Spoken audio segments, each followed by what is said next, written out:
So I just want to now sort of touch into your question around lineage for me. And I think lineage is very, very important, and often, sometimes difficult to define when it's also innate. How do we define the lineage that is innate in us? And one of the aspects, the first aspect of lineage that I want to talk about is land. And it's where you're born. It's the land you're born into. It's also where you grow up in and how you relate to that place. And for me, that's my lineage. There's a lineage for me where I grew up, where I lived all my childhood was actually on the spit, where the Whakatane River goes out to the ocean. And so it was wild, it was, it had a lot of nature, wild nature, a lot of life, but because it's a sand dune, it had a lot of death as well in a way, because it's a harsh environment. And for me, there's a lineage in that place. There's a Māori lineage in that place. There's a language of place. There's the way freshwater river meets ocean water, and there's that sort of combining of these two. There's a sort of agitation. Every rock has meaning there too, and then there's the edge of the Pākehā perception of the world versus a Māori perception of the world. And then there's that sort of connection of sort of so-called progress with an understanding of what's important.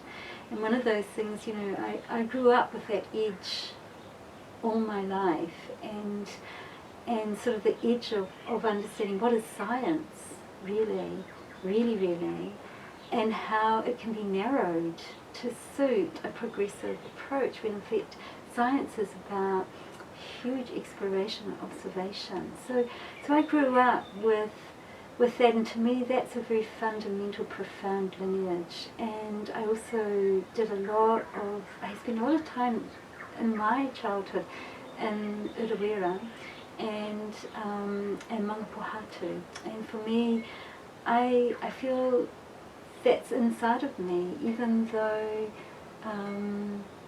it is not my physical ancestry. And this is a huge thing to walk with, but I want to honour that. And those things helped to allow in me a deep spiritual connection through the physical world.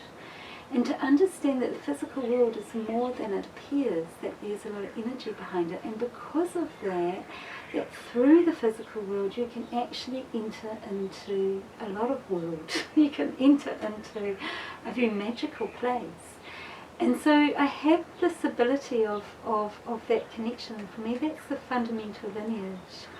And in the journey, when you have that, and then you have to be in the world, that you have to be in a contemporary world, and you have to get jobs, and you have to work, and you have to be socialised, and all those wonderful things, how do you bring those worlds together? What do you need to do? And one of those things is learning how to, hello, I've got a fly here, to learning how to really find out more and to bring a language to those experiences that you're having.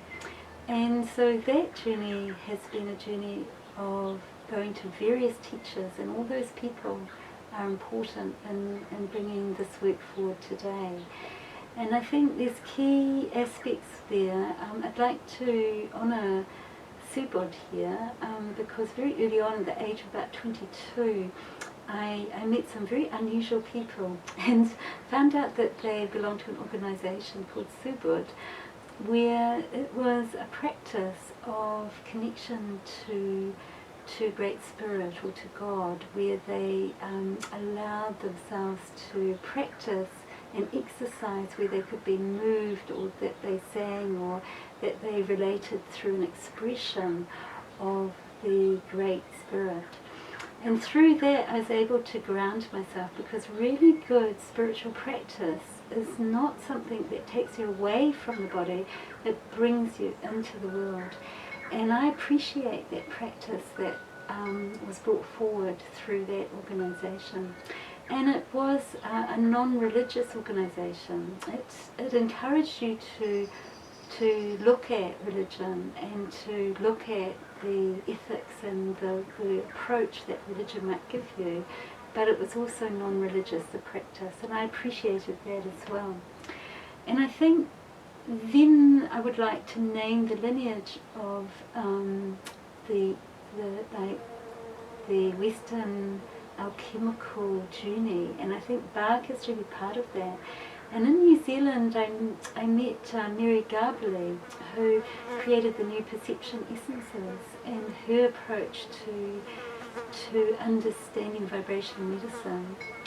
And then I met a woman called Oraina Jones, who really worked with elementals and land and garden and essences, and formed a very close connection with her. So all these people and all our connections allow us to come to help us actually express and explore the work that I feel as if it becomes really important.